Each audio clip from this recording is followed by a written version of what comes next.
राधे राधे मेरी बहनों, आज मैं फिर हाजिर हूँ आपके लिए बहुत प्यारा सा एक विवाह गीत लेके। आप लोग बताना ये विवाह गीत आपको कैसा लगा।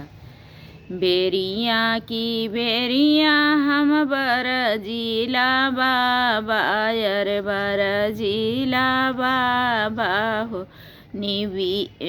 निबिया का पेड़ जिन कटाया रे ललनामा, अरे निबिया का पेड़ जिन कटाया रे ललनामा। वही निबिया पेड़वा पर चिड़िया बसेरा बाड़, चिड़िया कै बसेरा बाड़।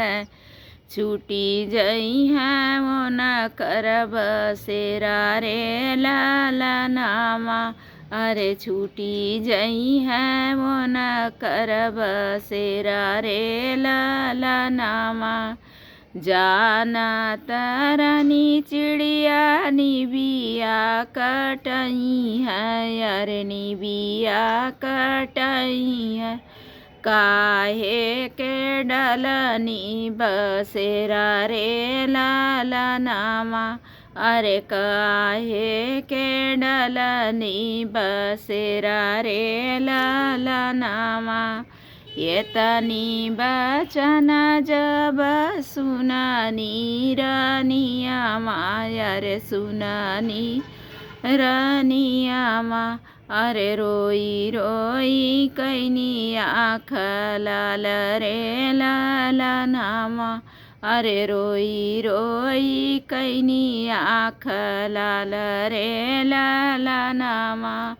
एक दिन बाबा मोहे तुही बिसरवै बायर, तुही बिसरवला यर छीन लेबा हमर बसेरा रे ललनामा, अरे छीनी लेबा हमर बसेरा रे ललनामा।